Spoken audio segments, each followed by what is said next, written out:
Welcome to Nanak classes. दोस्तों, Nanak classes के YouTube channel पे आपका स्वागत है।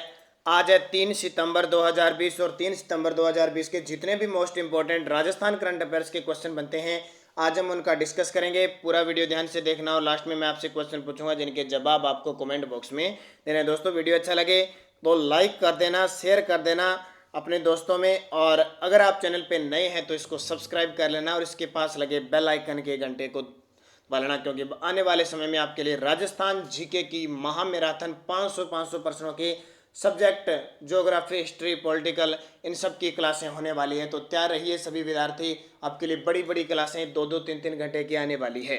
तो स्टार्ट करते हैं आज के इंपॉर्टेंट क्वेश्चन। पहला क्वेश्चन देखिए, भारत निर्वाचन आयोग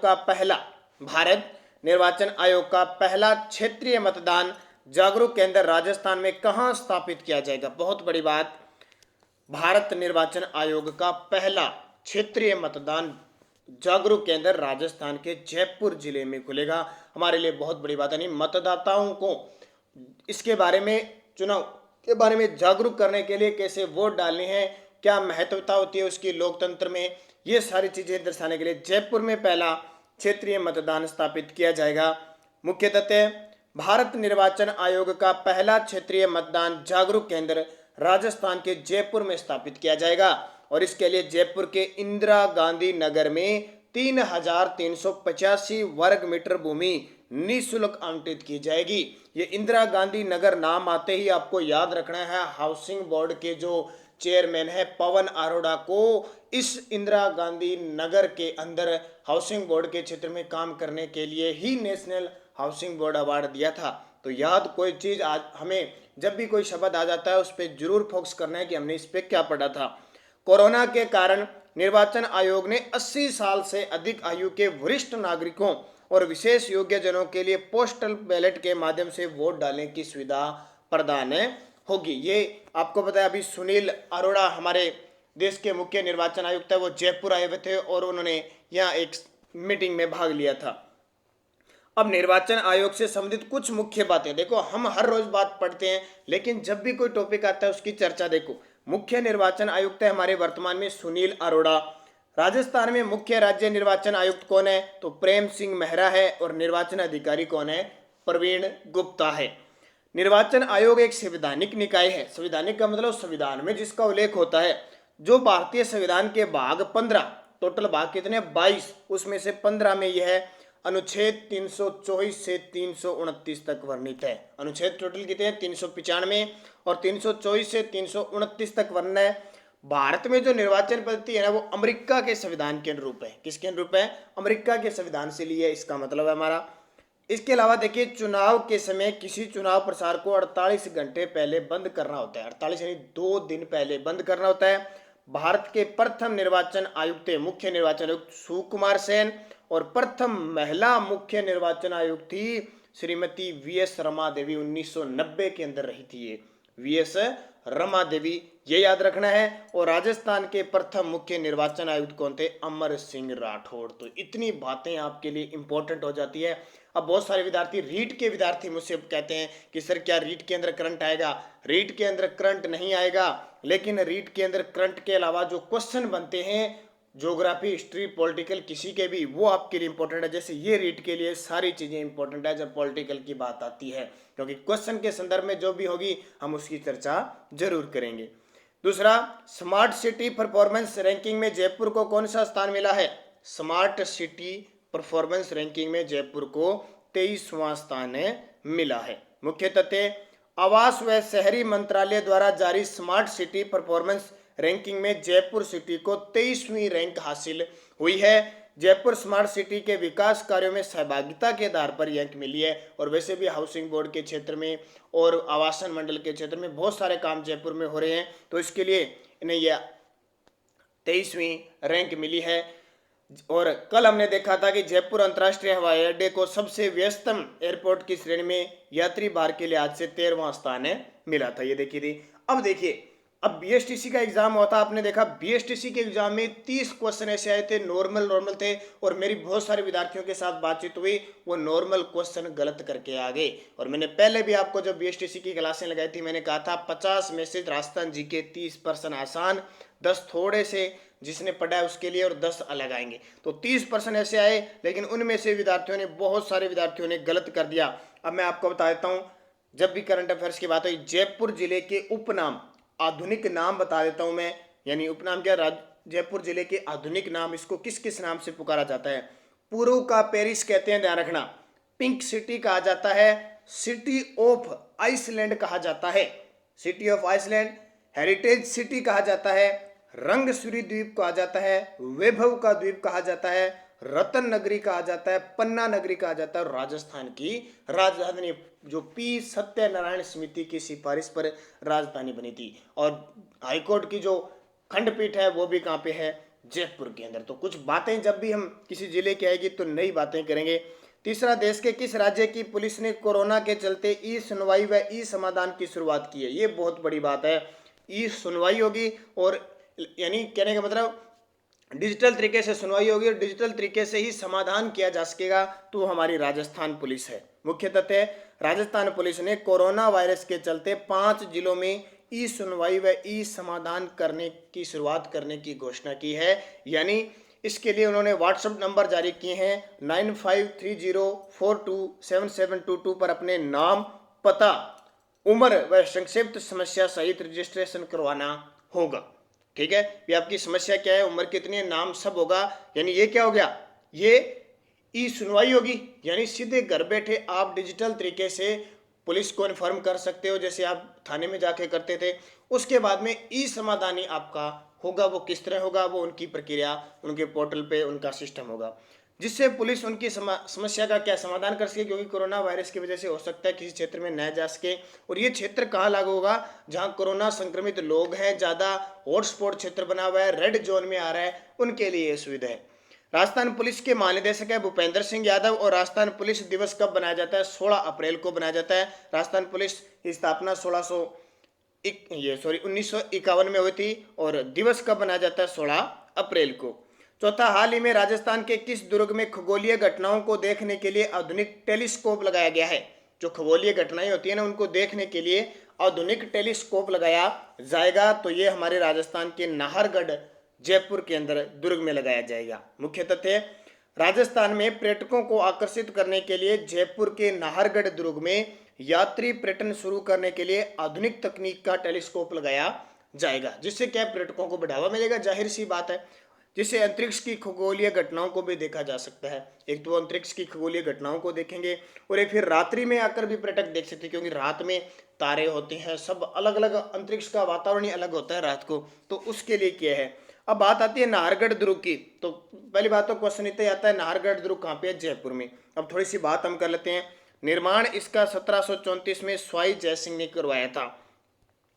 इस किले में सुदर्शन, श्री कृष्ण भगवान का मंदिर है, इसलिए इसे सुदर्शनगढ़ भी कहते हैं, इसे ध्वजगढ़ भी कहते हैं, और जयपुर का मुकुट भी कहते हैं। यानी जयपुर की ओर झांकता हुआ या दिखता हुआ, तो जयपुर का मुकुट कहते हैं। वर्तमान इसका नाम नाहर सिंह बोमिया के नाम पर नाहरगढ़ पड़ा। इस दुर्ग में एक जैसे 9 महल है, इस दुर्ग में एक जैसे 9 महल है, जिसका निर्माण माधो सिंह सेकंड ने अपनी 9 पासवानों के लिए एक जैसे करवाए थे, इसलिए इस दुर्ग को महलों का दुर्ग भी कहते हैं। किसका? महलों का दुर्ग भी कहते हैं नाहरगढ़ को। और इस दुर्ग को मिठड़ी का किला भी कहते हैं। देखो क्वेश्चन आ जाता है नॉर्मल सा, मिठड़ी का किला कहाँ है, हम कंफ्यूज हो जाते हैं, ये तो पढ़ा ही नहीं कभी। और सबसे ज्यादा जो दुर्ग है वो जयपुर के अंदर है, तो मिठड़ी का किला। वर्तमान स्वरूप इसको स्वाई मान सिंह द्वितीय ने दिया था, और राजस्थान का प्रथम जैविक उद्यान है, बायोलॉजिकल पार्क, और गेटोर की छतरियां भी किसमें है? नाहरगढ़ में। अब कई बार बच्चे कंफ्यूज होते हैं कि सर नाहरगढ़ दुर्ग और जयगढ़ दुर्ग, जयगढ़ दुर्ग में तो है आपकी जयबान तोप रखी हुई, और इधर है नाहरगढ़ दुर्ग। तो नाहरगढ़ दुर्ग बनाया था स्वाई जयसिंह ने, जयगढ़ दुर्ग बनाया था मिर्जा राजा जयसिंह ने। और इस जयगढ़ दुर्ग में जो तोप रखी हुई है, जयबान तोप, वो उसका निर्माण करवाया था स्वाई जयसिंह ने। तो इसमें कंफ्यूजिंग हो जाती है कई बार। राजस्थान की किस नदी को केंद्र सरकार ने नमामि गंगे प्रोजेक्ट के तीसरे चरण में शामिल किया है? नमामि गंगे प्रोजेक्ट के तीसरे चरण में, तो वो चंबल नदी है। और शायद ही ऐसा कोई एग्जाम होता है जहां चंबल नदी का क्वेश्चन नहीं आता, यानी जहां 10 एग्जाम होते हैं ना, वहां 7 एग्जामों में चंबल नदी और उसकी सहायक नदी से क्वेश्चन आता ही आता है पक्का। और अभी बीएसटीसी में आपने देखा होता, काली सिंध और पार्वती के बारे में पूछ रखा था, कौन सी बंगाल की खाड़ी में जाती है, तो क्वेश्चन आ गया चंबल नदी तंत्र से। देखो केंद्र सरकार ने नमामि गंगे प्रोजेक्ट के तीसरे चरण में चंबल नदी और उसकी सहायक नदियों को साफ और उसके दोनों किनारों पर पौधारोपण करने के लिए इन्हें शामिल किया है।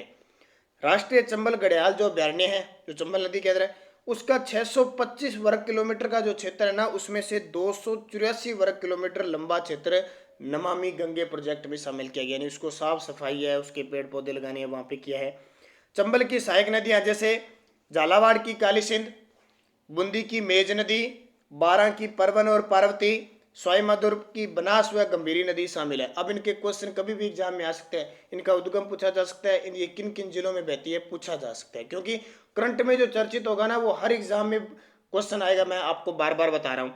नमामि गंगे प्रोजेक्ट की शुरुआत 2014 में केंद्र सरकार द्वारा विश्व बैंक की सहायता से की गई थी। अब इसका तीसरा चरण शुरू होगा, तो तीसरे चरण में ये हमारी चंबल नदी तंत्र को शामिल है क्या है। चंबल नदी बहुत बार बता चुका हूँ, राजस्थान की कामधेनु कहते हैं, कर्मवती नदी कहते हैं, चरमवती नदी कहते हैं, इसके कई उपनाम है, ठीक है। तो बहुत सारी है, मान लो कि इसको गंगा कहा जाता है। महू के निकट मध्य प्रदेश में जो इंदौर जिला है, जाना पावा पहाड़ी से निकलती है। तो सारी चीज़ें, 4 बांध बने हैं 100 किलोमीटर के दायरे में, 4 बांध, विश्व की एकमात्र ऐसी नदी इस पे बना हुआ है।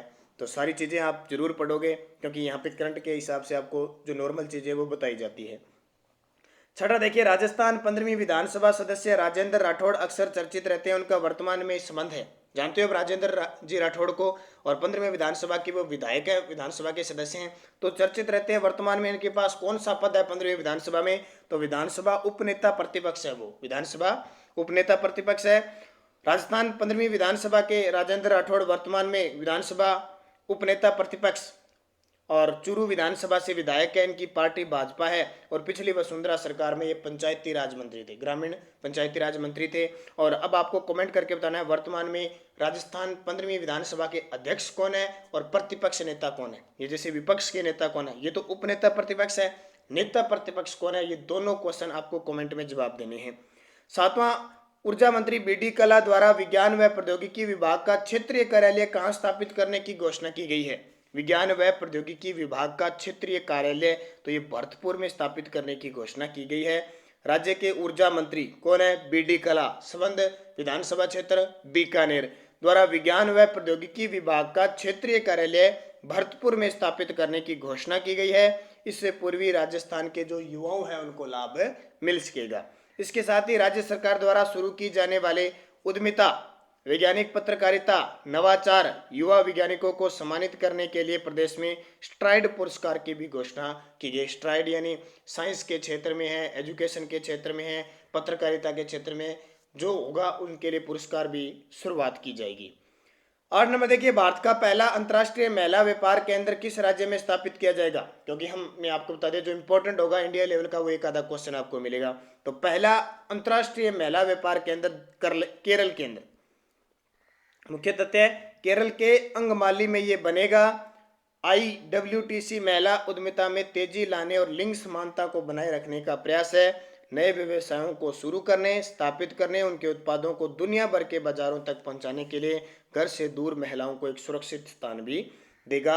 ये महिलाएं उद्यमिताओं को अंतर्राष्ट्रीय व्यापार का हिस्सा बनने और बाजार के अवसरों का लाभ उठाने में मदद करेगा। केरल की राजधानी आपको पता है तिरुवनंतपुरम है। मुख्यमंत्री पिनराई विजयन, जिसको पी विजयन कहते हैं, राज्यपाल है आरिफ मोहम्मद खान। और केरल राज्य का जो हाई कोर्ट है, ये ध्यान रखना, जो कोच्चि के अंदर कोच्चि है, जो इंपॉर्टेंट है कि जो लक्षद्वीप है ना, लक्षद्वीप, उसका न्यायालयिक क्षेत्र पूछे तो केरल राज्य का आता है। केरल राज्य की जो भाषा है वो मलयालम भाषा है, और लक्षद्वीप की भाषा भी किस में आती है, मलयालम भाषा में आती है। तो ये ध्यान रखना, केरल के लिए इंपॉर्टेंट बनता है। कोच्चि बंदरगाह कहाँ पे है, केरल के अंदर है। एक बार एग्जाम में पूछ लिया जाता है। अब वीडियो के लास्ट में, पिछले वीडियो में मैंने क्वेश्चन पूछा था CBSE अवार्ड 2019 राजस्थान की किस शिक्षिका को नवाजा जाएगा, तो ये अनीता मिश्रा को नवाजा जाएगा। और गीता कुमारी कौन है, तो गीता कुमारी को अब की बार राष्ट्रीय पुरस्कार के लिए चुना गया है, बाड़मेर की है। डॉक्टर कल्पना शर्मा को पिछली साल राष्ट्रीय शिक्षिका अवार्ड दिया गया था, और रेहाना बेगम को नेपाल में शिक्षा के क्षेत्र में पुरस्कृत किया गया था। और जिस विद्यार्थी ने पूरा अगस्त महीने के टॉप 100 क्वेश्चन नहीं देखे हैं जरूर देखें, क्योंकि आपके लिए इंपॉर्टेंट है। वीडियो की डिस्क्रिप्शन में भी लिंक है। 100 क्वेश्चन पिछला एक आपको तय मंथ पूरा होते ही आपको करंट अफेयर्स मिल जाता है। कुंभा के समकालीन दिल्ली पर किन का शासन था? ये अभी परसों बीएसटीसी में आया था, तो सेध और लोधी वंश। अब जिसको ये पता था ना कुंभा कब आया था, 1433 में गद्दी पर बैठा था और 1468 तक इसने राज किया था, 1433 से 1468। और सेध वंश कब था? तो सेध वंश 1414 से लेकर 1451 और लोधी वंश था 1451 से 1526 तक। तो देखो बीच में कौन आ रहा है? सेध और लोधी वंश दोनों आ रहे हैं ना, 1433 से 1468। तो ये क्वेश्चन एग्जाम में आया था। कुंभा जिन्हें आपको पता है राजस्थान स्थापत्य कला का जनक कहा जाता है, राजस्थान स्थापत्य कला या इतिहास का युग पुरुष कहा जाता है। चंपानेर की संधि है, सारंगपुर का युद्ध है, विजय स्तंभ का निर्माण है, बहुत सारी बातें कुंभा से संबंधित है। ठीक है। और बीएसटीसी एग्जाम के लिए हमने महामैराथन के 500 क्वेश्चन डाले थे, जिस विद्यार्थी ने नहीं देखे वो देख लें। ये बीएसटीसी को जरूरी नहीं है कि बीएसटीसी आ गया अब नहीं आएंगे, तो 500 प्रश्नों का संग्रह। और अब जल्द ही अगले 3-4 दिनों में 500 प्रश्नों के हिस्ट्री का महामैराथन आपके लिए सामने आ रहा है। कम से कम 2 से 3 घंटों की क्लास होगी और पूरे मुख्य तथ्यों के साथ करवाई जाएगी। 500 क्वेश्चनों की हिस्ट्री, फिर आपके पास आएगी कला संस्कृति और फिर आएगी ज्योग्राफी। यानी अगले 15 दिनों में आपको 1500 क्वेश्चन मिलेंगे। कहने का मतलब हर एक क्वेश्चन से तीनों चारों ऑप्शन क्लियर होंगे, यानी 6000 के आसपास आपको क्वेश्चन मिलेंगे। अब वीडियो के लास्ट में मैं आपसे क्वेश्चन पूछूंगा जिनके जवाब आपको कमेंट बॉक्स में देने हैं। पूर्व राष्ट्रपति प्रणब मुखर्जी का हाल ही में निधन हो गया, वे भारत के कौन से राष्ट्रपति थे? 13वें, 12वें, 14वें, 15वें। और एक क्वेश्चन, सामोद महल किस जिले में स्थित है? कोटा, जयपुर, जोधपुर, अलवर। ये भी बीएसटीसी में आया था, फिर मैं इसकी सारी कहानी बताऊंगा सामोद महल की। आप पहले बताना है ये किस जिले में है। तो ये थे मोस्ट इंपॉर्टेंट। इसकी पीडीएफ आपको नानक क्लासेस स्टडी अड्डा ग्रुप बना हुआ है टेलीग्राम पर, ध्यान रखना टेलीग्राम पे, वहाँ हर रोज दोपहर बाद आपको प्राप्त हो जाती है। तो बढ़िया तरीके से पढ़ें, मन लगा के पढ़ें, क्योंकि आने वाले समय में पीडीटी का एग्जाम जल्द ही होने वाला है। तो धन्यवाद, जय हिंद, जय भारत।